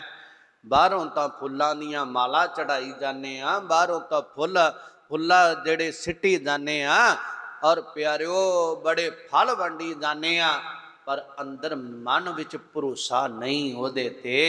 ਦਿਖਾਵਾ, ਕਹਿੰਦੇ ਦਿਖਾਵਾ ਨਾ ਹੋਵੇ, ਅੰਦਰ ਭਰੋਸਾ ਹੋਵੇ। ਚਰਨਾਮ੍ਰਿਤ, ਉਹ ਗੁਰੂ ਦੇ ਚਰਨਾਂ ਦਾ ਅੰਮ੍ਰਿਤ। ਇਹ ਔਰ ਗੁਰੂ ਨਾਨਕ ਸਾਹਿਬ ਮਹਾਰਾਜ ਤੋਂ ਲੈ ਕੇ ਨਾਵੇਂ ਸਤਿਗੁਰੂ ਸਾਹਿਬ ਤੱਕ ਚੱਲਦਾ ਆਇਆ ਚਰਨਾਮ੍ਰਿਤ। ਦਸਮ ਪਿਤਾ ਗੁਰੂ ਨੇ ਆ ਕੇ ਨਾ, ਔਰ ਉਹ ਚਰਨਾਂ ਦੀ ਜਗ੍ਹਾ ਤੇ ਖੰਡਾ ਜੋੜ ਦਿੱਤਾ, ਔਰ ਖੰਡੇ ਦਾ ਅੰਮ੍ਰਿਤ ਬਣਾ ਦਿੱਤਾ ਉਸ ਨੂੰ। ਔਰ ਸੱਚੀ ਸਰਕਾਰ ਨੂੰ ਪਤਾ ਸੀ ਆਉਣ ਵਾਲੇ ਸਮੇਂ ਦੇ ਵਿੱਚ ਕਲਯੁਗ ਦਾ ਸਮਾਂ ਭਿਆਨਕ ਹੈ, ਹਰ ਕਿਸੇ ਨੇ ਆਪਦੇ ਪੈਰਾਂ ਨਾਲ ਜੋੜੀ ਜਾਣਾ ਹੈ। ਪਰ ਨਿਰਗੁਣ ਦੇ ਜਿਹੜੇ ਚਰਨ ਨੇ, ਉਹ ਨੇ ਸ਼ਬਦ, ਤੇ ਸ਼ਬਦ ਜਿਹੜਾ ਹੈ ਉਹਦਾ ਅੰਮ੍ਰਿਤ ਅੰਦਰ ਨਾਮ ਜਪਣਾ, ਅੰਦਰ ਧਾਰਨ ਕਰਨਾ। ਅੰਮ੍ਰਿਤ ਨਾਮ ਨਿਧਾਨ ਹੈ, ਮਿਲ ਪੀਵੋ ਭਾਈ। ਉਹ ਸ਼ਬਦ ਅੰਮ੍ਰਿਤ ਤੇ ਅੰਦਰ ਭਰੋਸਾ ਵਿਸ਼ਵਾਸ ਰੱਖਣਾ ਗੁਰੂ ਤੇ, ਈਮਾਨ ਲਿਆਉਣਾ। ਭਾਈ ਸਾਹਿਬ ਕਹਿੰਦੇ ਨਿਰੰਕਾਰ ਚਾਰ ਪਰਮਾਰਥ ਪਰਮ ਪਦ। ਉਹ ਅਕਾਲ ਪੁਰਖ ਵਾਹਿਗੁਰੂ, ਉਹਦਾ ਕੋਈ ਆਕਾਰ ਨਹੀਂ, ਉਹ ਨਿਰਆਕਾਰ ਹੈ, ਆਕਾਰ ਤੋਂ ਰਹਿਤ ਹੈ। ਤੇ ਚਾਰ ਦਾ ਅਰਥ ਇੱਥੇ ਗਿਣਤੀ ਨਹੀਂ, ਇੱਥੇ ਅਰਥ ਆ ਸੁੰਦਰ। ਐਸਾ ਸੁੰਦਰ ਹੈ ਉਹ ਪਰਮਾਤਮਾ ਪਰਮਾਰਥ, ਜਿਹੜਾ ਸਭ ਤੋਂ ਵੱਡਾ ਮਨ ਦੇ ਮਨੋਰਥਾਂ ਨੂੰ ਪੂਰੇ ਕਰਨ ਵਾਲਾ ਪਰਮ ਪਦ, ਸਭ ਤੋਂ ਵੱਡਾ ਮਰਾਤਬਾ ਮਨਸਬ। ਉਹ ਕਿਹੜਾ ਹੈ? ਮਾਲਕ ਹੋ ਜਾਣਾ, ਮਾਲਕ ਦੇ ਵਿੱਚ ਮਿਲ ਜਾਣਾ, ਮਾਲਕ ਵਾਲੀ ਜਗ੍ਹਾ ਤੇ ਬੈਠ ਜਾਣਾ, ਮਾਲਕ ਵਾਲਾ ਹੁਕਮ ਜਿਹੜਾ ਹੈ ਉਹ ਕਰਨਾ। ਉਹ ਤਾਂ ਹੀ ਜਿਵੇਂ ਕਬੀਰ ਸਾਹਿਬ ਅਕਾਲ ਦੇ ਵਿੱਚ ਮਿਲ ਗਏ ਤੇ ਮਿਲ ਕੇ ਆਵਾਜ਼ ਦਿੱਤੀ, ਅਬ ਤੂੰ ਜਾਏ ਚੜੇ ਸੰਘਾਸਨ ਮਿਲੈ ਹੈ ਸਾਰੰਗ ਪਾਨੀ, ਰਾਮ ਕਬੀਰਾ ਏਕ ਭਈ ਹੈ ਕੋਈ ਨਾ ਸਕੇ ਪਛਾਨੀ। ਉਦੋਂ ਬੋਲ ਤਨ ਉਹਦਾ ਹੈ, ਬੋਲ ਪਰਮਾਤਮਾ ਦੇ, ਹੁਕਮ ਪਰਮਾਤਮਾ ਦਾ ਹੈ। ਉਹ ਉਹਦੇ ਹੁਕਮ ਨੂੰ ਔਰ ਸੁਣਾਉਂਦਾ ਹੈ। ਮਹਾਰਾਜ ਕਹਿੰਦੇ ਸ਼ਬਦ ਸੁਰਤ ਅਵਗਾਹਨ ਅਭਿਆਸ ਹੈ। ਫਿਰ ਸ਼ਬਦ ਦੇ ਬ੍ਰਹਮ ਅਕਾਲ ਗੁਰੂ, ਔਰ ਮਹਾਰਾਜ ਕਹਿੰਦੇ ਉਹਦੇ ਵਿੱਚ ਸੁਰਤ ਔਰ ਚੇਲਾ ਗੁਰੂ ਤੇ ਗੁਰੂ ਚੇਲਾ ਹੋ ਗਿਆ, ਇੱਕ ਰੂਪ ਹੋ ਗਏ। ਤੇ ਕਹਿਣ ਲੱਗੇ ਉਹ ਜਿਹੜਾ ਉਸ ਨੂੰ ਉਹਦੇ ਅੰਦਰ ਗੁਰੂ ਸ਼ਬਦ ਦੇ ਵਿੱਚ ਗਹਿਰਾਈ ਨਾਲ ਚੁੱਭੀ ਮਾਰਨੀ, ਉਹਦੇ ਅੰਦਰ ਉਤਰ ਜਾਣਾ, ਸਮਿਲਿਤ ਹੋ ਜਾਣਾ, ਅਭਿਆਸ ਹੈ। ਇਹ ਗੁਰਸਿੱਖ ਦਾ ਅਭਿਆਸ ਅੰਦਰ ਦਾ, ਬਈ ਉਹਦੇ ਸ਼ਬਦ ਦੇ ਵਿੱਚ ਉਹਦੀਆਂ ਗਹਿਰਾਈਆਂ ਵਿੱਚ ਉਤਰ ਕੇ ਤੇ ਇੱਕ ਰੂਪ ਹੋ ਜਾਣਾ। ਭਾਈ ਸਾਹਿਬ ਕਹਿੰਦੇ ਸਰਬ ਨਿਧਾਨ ਦਾਨ ਦਾਇਕ ਭਗਤ ਪਾਏ। ਕਹਿਣ ਲੱਗੇ ਭਗਤੀ ਦਾ ਪ੍ਰੇਮ, ਪ੍ਰੇਮ ਨਾਲ ਭਗਤੀ ਕੀਤਿਆਂ, ਔਰ ਭਗਤ ਪ੍ਰੇਮ ਨਾਲ ਜਿਹੜੇ ਨਾਮ ਜਪਦੇ ਨੇ ਉਹਨਾਂ ਨੂੰ ਪਤਾ ਹੈ ਕਿ ਪ੍ਰਭੂ ਜਿਹੜਾ ਸਰਬ ਨਿਧਾਨ, ਸਾਰੇ ਖਜ਼ਾਨੇ, ਸਾਰੀਆਂ ਦਾਤਾਂ ਜਿਹੜਾ ਹੈ ਉਹ ਦਾਨ ਦਾਇਕ, ਦਾਨ ਦੇਣ ਵਾਲਾ ਦਾਤਾ ਹੈ। ਔਰ ਉਹ ਕਿਸੇ ਤੋਂ ਕੁਝ ਨਹੀਂ ਲੈਂਦਾ, ਸਾਰੀਆਂ ਦਾਤਾਂ ਉਸ ਜਪਨਹਾਰੇ ਦੀ ਝੋਲੀ ਭਰ ਦਿੰਦਾ, ਝੋਲੀ ਵਿੱਚ ਪਾ ਦਿੰਦਾ, ਉਹਦੇ ਤੋਂ ਬਦਲੇ ਵਿੱਚ ਕੁਝ ਨਹੀਂ ਲੈਂਦਾ। ਇੱਕੋ ਹੀ ਪ੍ਰੇਮ ਨਾਲ ਉਹ ਭਗਤੀ ਕਰੇ, ਜਿਹਨੂੰ ਮਹਾਰਾਜ ਕਹਿੰਦੇ ਸਾਚ ਕਹੂੰ ਸੁਣ ਲਿਓ ਸਭੈ, ਜਿਨ ਪ੍ਰੇਮ ਕੀਓ ਤਿਨ ਹੀ ਪ੍ਰਭ ਪਾਇਓ। ਜਿਨ੍ਹਾਂ ਨੇ ਪ੍ਰਭੂ ਨੂੰ ਪਾਲਿਆ, ਖਜ਼ਾਨੇ ਬਖਸ਼ਿਸ਼ਾਂ ਦਾਤਾਂ ਕਰਾਮਾਤਾਂ ਸਭ ਕੁਝ ਦਾਤੇ ਦੇ ਘਰ ਦੇ ਖਜ਼ਾਨੇ ਨੇ। ਔਰ ਜਿਹੜਾ ਉਹਨੂੰ ਪਾ ਲੈਂਦਾ ਨਾ ਪ੍ਰਭੂ ਨੂੰ, ਔਰ ਉਹ ਸਾਰਿਆਂ ਦਾ ਮਾਲਕ ਹੋ ਜਾਂਦਾ ਹੈ, ਸਾਰੀਆਂ ਵਸਤੂ ਉਹਦੀਆਂ ਹੋ ਜਾਂਦੀਆਂ ਨੇ, ਉਹ ਵਰਤਾਉਣ ਵਾਲਾ ਹੋ ਜਾਂਦਾ ਵਰਤਾਵਾ ਬਣ ਕੇ। ਕਹਿੰਦੇ ਜਦੋਂ ਪ੍ਰਭੂ ਨੂੰ ਪਾ ਲੈਂਦਾ ਹੈ, ਭਾਈ ਸਾਹਿਬ ਕਹਿੰਦੇ ਕਾਮ ਨੇਹ ਕਾਮ ਧਾਮ ਪੂਰਨ ਪ੍ਰਗਾਸ ਹੈ। ਜਿਹੜੀ ਕਾਮ ਅੰਦਰ ਦੀਆਂ ਕਾਮਨਾਵਾਂ ਸਨ, ਕਾਮ ਦਾ ਨਾਂ ਲੈਨੇ ਆ ਤੇ ਸੰਸਾਰ ਦੀ ਇੱਕੇ ਵਿਰ ਬੁੱਧੀ ਦੀ ਦੌੜ ਇੱਥੇ ਵਾਸ਼ਨਾਵਾਂ ਤੇ ਜਾ ਕੇ ਰੁਕ ਜਾਂਦੀ। ਪਰ ਐਸਾ ਕੁਝ ਨਹੀਂ ਹੈ। ਵਿਦਵਾਨਾਂ ਨੂੰ ਪੜ੍ਹੀਏ, ਵਿਦਵਾਨ ਮਹਾਂਪੁਰਸ਼ ਕਹਿੰਦੇ ਕਾਮ ਕਾਮ ਸਭ ਕੋ ਕਹੈ, ਸਾਰੇ ਕਾਮ ਕੰਮ ਕਹੀ ਜਾਂਦੇ, ਕਾਮ ਨਾ ਜਾਣੇ ਕੋਏ, ਕੋਈ ਨਹੀਂ ਜਾਣਦਾ ਉਹ ਹੈ ਕੀ। ਕਹਿੰਦੇ ਜੇਤੀ ਮਨ ਕੀ ਕਾਮਨਾ। ਜਿੰਨੀਆਂ ਪੁੱਠੀਆਂ ਸਿੱਧੀਆਂ ਅੰਦਰ ਇੱਛਾਵਾਂ ਉਪਜਦੀਆਂ ਨੇ, ਖਿਆਲਾਤ ਬਣਦੇ ਨੇ ਸਾਡੇ, ਕੁਝ ਪ੍ਰਾਪਤ ਕਰਨ ਦੇ, ਕੁਝ ਲੁੱਟਣ ਦੇ, ਕੁਝ ਸੁੱਟਣ ਦੇ, ਕੁਝ ਚੀਜ਼ਾਂ ਐਸੀਆਂ ਅਸੀਂ ਖਿਆਲ ਬਣਾ ਲੈਂਦੇ ਉਹਨਾਂ ਤੱਕ ਸਾਡੀ ਔਰ ਸਰੀਰਕ ਤੌਰ ਤੇ ਪਹੁੰਚ ਨਹੀਂ। ਕਾਮਨਾ ਜਾਣੇ ਕੋਏ, ਜੇਤੀ ਮਨ ਕੀ ਕਾਮਨਾ ਕਾਮ ਕਹਾਵੈ ਸੋਏ। ਜਿੰਨੀਆਂ ਕਾਮਨਾਵਾਂ ਨੇ, ਜਿੰਨੀਆਂ ਇੱਛਾਵਾਂ ਨੇ, ਕਹਿੰਦੇ ਉਹ ਸਾਰੀਆਂ ਦੀਆਂ ਸਾਰੀਆਂ ਨਿਹਕਾਮ, ਉਹਦੇ ਤੋਂ ਨਿਹ ਰਹਿਤ ਹੋ ਜਾਂਦਾ। ਉਹ ਕਾਮਨਾਵਾਂ ਮਨ ਦੇ ਵਿੱਚੋਂ ਦੂਰ ਹੋ ਜਾਂਦੀਆਂ ਨੇ, ਖਤਮ ਹੋ ਜਾਂਦੀਆਂ ਨੇ, ਕਿਉਂਕਿ ਉਹਦੇ ਕੋਲ ਪਰਮਾਤਮਾ ਆ ਗਿਆ। ਜਿੰਨਾ ਚਿਰ ਕਾਮਨਾਵਾਂ ਤੋਂ ਖਹਿੜਾ ਨਹੀਂ ਨਾ ਛੁੱਟਿਆ, ਉਹਨਾਂ ਚਿਰ ਪਰਮਾਤਮਾ ਪ੍ਰਾਪਤ ਨਹੀਂ ਹੋਣਾ, ਉਹਨਾਂ ਚਿਰ ਉਹਦੀ ਰਹਿਮਤ ਨਹੀਂ ਵਰਸਣੀ। ਮਹਾਰਾਜ ਗੁਰੂ ਅਰਜਨ ਸਾਹਿਬ ਸੱਚੇ ਪਾਤਸ਼ਾਹ ਵੀ ਬਚਨ ਕਰਦੇ ਆ, ਸੇਵਾ ਕਰਤ, ਸੇਵਾ ਕਰਦਿਆਂ ਹੋਇਆਂ, ਜਪਦਿਆਂ ਹੋਇਆਂ ਹੋਏ ਨਿਹਕਾਮੀ, ਕਾਮਨਾਵਾਂ ਤੋਂ ਰਹਿਤ ਹੋ ਜਾਵੇ, ਕੋਈ ਕਾਮਨਾ ਨਾ ਹੋਵੇ, ਕੇਵਲ ਭਗਵਾਨ ਤੋਂ ਸਿਵਾਏ ਕੁਝ ਨਾ ਹੋਵੇ। ਸੇਵਾ ਕਰਤ ਹੋਏ ਨਿਹਕਾਮੀ, ਤਿਸ ਕੋ ਹੋਤ ਪ੍ਰਾਪਤ ਸੁਆਮੀ। ਮਾਲਕ ਉਹਨੂੰ ਮਿਲਦਾ ਹੈ ਜਿਹਦੇ ਅੰਦਰੋਂ ਕਾਮਨਾਵਾਂ ਮਿਟ ਗਈਆਂ। ਭਾਈ ਗੁਰਦਾਸ ਸਾਹਿਬ ਕਹਿੰਦੇ ਕਾਮ ਨਿਹਕਾਮ, ਔਰ ਕਾਮਨਾਵਾਂ ਵਾਲਾ ਨਿਹਕਾਮ ਹੋ ਗਿਆ ਤੇ ਧਾਮ ਉਹਦਾ ਹਿਰਦਾ ਘਰ ਜਿਹੜਾ ਹੈ ਕਹਿ ਲੱਗੇ ਪੂਰਨ ਪ੍ਰਕਾਸ਼ ਹੈ। ਹੁਣ ਪੂਰਨ ਪਰਿਪੂਰਨ ਪਰਮਾਤਮਾ ਜਿਹੜਾ ਹੈ ਉਹਦਾ ਪ੍ਰਕਾਸ਼ ਹੀ ਪ੍ਰਕਾਸ਼ ਹੈ, ਹਿਰਦੇ ਦੇ ਅੰਦਰ ਉਹਦਾ ਪ੍ਰਕਾਸ਼ ਹੀ ਪ੍ਰਕਾਸ਼, ਹੋਰ ਕੁਝ ਨਹੀਂ ਚਾਹੀਦਾ। ਹੁਣ ਉਹਦੀ ਇੱਛਾ ਹੀ ਕੋਈ ਨਹੀਂ। ਤੇ ਮਹਾਰਾਜ ਵੀ ਬਾਣੀ ਅੰਦਰ ਕਹਿੰਦੇ ਸਭੇ ਇੱਛਾ ਪੂਰੀਆ, ਜਾ ਪਾਇਆ ਅਗਮ ਅਪਾਰਾ। ਜਦੋਂ ਰੱਬ ਪਾ ਲਿਆ ਜਿਹੜਾ ਸਾਰੇ ਕਾਇਨਾਤ ਦਾ ਮਾਲਕ ਹੈ, ਉਦੋਂ ਇੱਛਾ ਅਧੂਰੀ ਕੋਈ ਰਹੀ ਨਹੀਂ ਔਰ ਕੋਈ ਬਾਕੀ ਰਹੀ ਨਹੀਂ, ਕਿਉਂਕਿ ਪਰਮਾਤਮਾ ਆ ਗਿਆ ਹੈ। ਹੁਣ ਉਹ ਪਰਮਾਤਮਾ ਬਣ ਗਿਆ ਹੈ, ਉਹ ਪਰਮਾਤਮਾ ਦੇ ਘਰ ਦਾ ਮਾਲਕ ਬਣ ਗਿਆ ਹੈ, ਉਹਦੇ ਅੰਦਰ ਪਰਮਾਤਮਾ ਹਾਜ਼ਰ ਨਾਜ਼ਰ ਹੋ ਗਿਆ ਹੈ। ਇਹ ਭਾਈ ਗੁਰਦਾਸ ਸਾਹਿਬ ਜੀ ਨੇ ਜੋ ਕਵਿਤ ਦੁਆਰਾ ਸਾਨੂੰ ਸਿੱਖਿਆ ਦਿੱਤੀ ਹੈ, ਉਹਦਾ ਸੰਖੇਪ ਰੂਪ ਜਿਹੜਾ ਹੈ ਉਹ ਆਪ ਸੰਗਤ ਦੇ ਸਮਕਸ਼ ਸਮੇਂ ਦੇ ਅਧੀਨ ਰਹਿ ਕੇ ਰੱਖਣ ਦਾ ਯਤਨ ਕੀਤਾ ਹੈ, ਤੁਸ਼ ਬੁੱਧੀ ਦੇ ਨਾਲ। ਕਿਉਂਕਿ ਵਿਦਵਾਨ ਮਹਾਂਪੁਰਸ਼ਾਂ ਨੇ ਇਹਦਾ ਬੜਾ ਵਿਸਥਾਰ ਕੀਤਾ ਹੈ।